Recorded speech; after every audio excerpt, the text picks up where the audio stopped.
Marianne Simonson here, your San Juan Island lifestyle information source. And as you can tell, we're off to another derby. Now this one is sponsored by the San Juan Island Yacht Club. And because it's St. Patty's Day, they're also hosting a corned beef and cabbage dinner tonight after the weigh-in. It's gonna be a blast. And as you can tell, it's only one-day derby. So in keeping with the luck of the Irish, I thought that I would share with you some of the superstitions that surround fishing in this video. I'm going to talk to a real fishing person. So Peter Schmidt, what are your superstitions about? Marianne, first of all, I am suspicious of any woman talking into a spoon. Huh. Good point, Peter. Thank you very much. So it is St. Patty's Day, and we're on the fishing derby. And yes, it's true, I colored my champagne green. I know there's got to be something unethical about just doing this, and I'm positive that the widow Cluquette is rolling over in her grave. Cheers. Happy St. Patty's Day. So fishing people all have superstitions. They have lucky rods and reels and hats and lures and nets. I mean, it's just incredible. And the good thing is it brings them luck.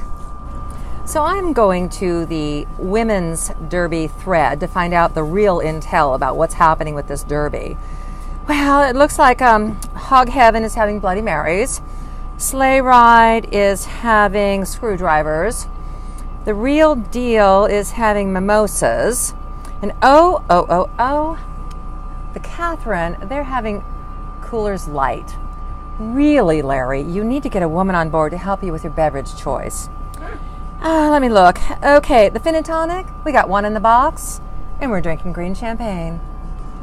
So Bryn and I typically go through our gear, and we pick out our lures and hoochies based on how good they look with their twinkle skirts and their flashers. So I guess that's superstition. So I have seen grown men pour a good beer over the side of the boat. Their thought on that is if they share with the sea, that the fishing gods will look proudly on them. I think it's a waste of good beer. Cheers. So what's the deal about bananas and boating? I mean, don't get me wrong, I respect the superstition, totally. But I never really knew why. So during the last derby, we went ahead and Googled it. We found out that in the history, numerous seamen lost their lives due to the rotting bananas and the methane gas. And then further, of course, they slipped on the banana peels and fell in and drowned as well. So bananas and boating have had bad juju and a taboo in the history, and it continues on, especially with the fishermen. Hold on, let me bring her up. Let me bring her up. Hold on. You don't reel again, okay? I'm not going to. Okay, bring it to me. No, I don't have it. Go, get out, come on. Well, lift up. Oh, no, not that much. Okay, come on. Good job. Yeah. Got it.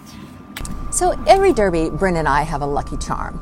I mean, during the Roach Harbor Derby, it was our pig. This derby, it's our green champagne. Cheers. Cheers. So every year when we're in the derbies, Tim orders some whacked out fishing lure that just in case we get desperate, he can try. I think he thinks that this chandelier of candlefish is going to bring us luck this year. So we're talking about lucky charms, and you know, the only time I ever felt like I was near death was when I was fishing. But you know, I think Peter Schmidt's my lucky charm. He has been in every type of experience known to man, every boat debacle, and he's always pulled out. So if anything ever happens, I'm never worried about it. Just ask his insurance agent. Yay, Fin and Tonic, and thank you, San Juan Island Yacht Club, for sponsoring this derby. Cheers! So I was right. The San Juan Island Yacht Club sponsored derby was a hoot. We had a great day in the water, the weather was beautiful, we had a great dinner at the club. It was fabulous. But if you have any questions about the San Juan Island Yacht Club, be sure to call Karen Reinhardt. If you have any questions about San Juan Island real estate, call me, Marianne Simonson, Coldwell Banker San Juan Islands.